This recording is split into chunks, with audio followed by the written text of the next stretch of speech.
kegiatan kita selama mengikuti kegiatan LDKS. Yang pertama dimulai dari materi, yang kedua kegiatan apa aja sih yang udah kita lakuin selama LDKS di Puspikamet.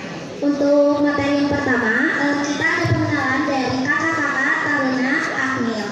Nah, buat kalian yang mau masuk Akademi Militer, usia minimalnya yaitu 17 tahun 9 bulan dan usia maksimalnya 22 tahun.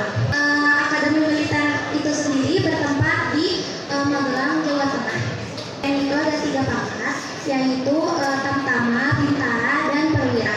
Nah, buat jadi perwira itu harus masuk Akademi Militer selama 4 tahun. Untuk menjadi bintara pendidikannya selama 7 bulan, dan untuk menjadi tamtama pendidikannya 5 bulan. Yang kedua ada keorganisasian.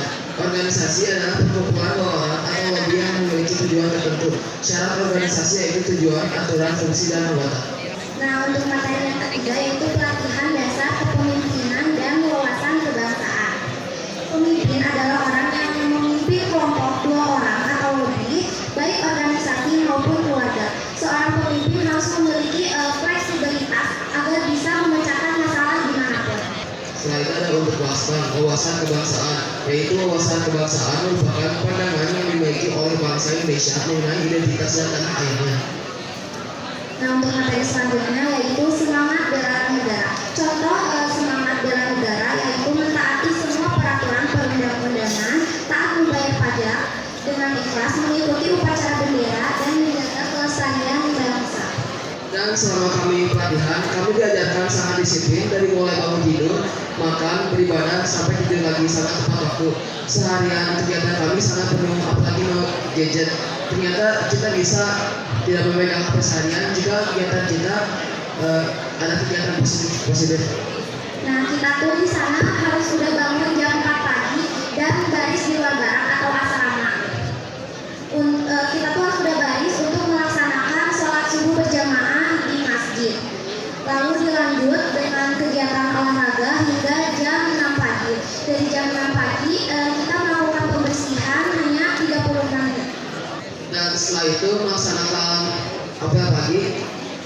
Setelah itu makan pagi. Nah, kita melaksanakan makan pagi, masuk ke ruangan gitu. Nah, di ruangan makannya itu ada meja yang terdapat 8 kursi.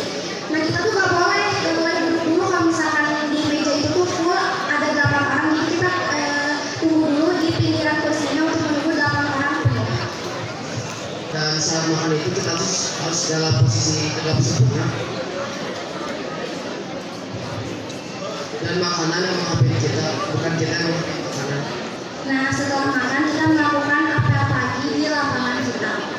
Nah, selanjutnya kita melakukan latihan PBB dan yel-yel. Setelah itu kita masuk ke dalam aula untuk melaksanakan materi selama 2 jam. Dan istirahat selama 30 menit, makan snack. Untuk makan snack sebenarnya kita ada waktu ya. Kita lagi makan tuh tiba-tiba udah habis dalam hitungan 10, 9, 8 kayak gitu. Dan setelah itu kita berbaris lagi untuk melaksanakan sholat zuhur. Nah, kita tuh harus berbaris guys buat ke masjidnya, kayak barisnya tuh 3 banjar. Terus selama perjalanan kita tuh harus nyanyi, gak boleh berhenti. Dan saat kita membuka sepatu itu tuh harus tata dengan sempurna, tidak boleh berantakan. Kalau tidak, kalau laki-laki disuruh periksa 10 kali dan membereskan sepatunya dengan rapi. Nah, setelah sholat kita lanjut makan siang di ruang makan.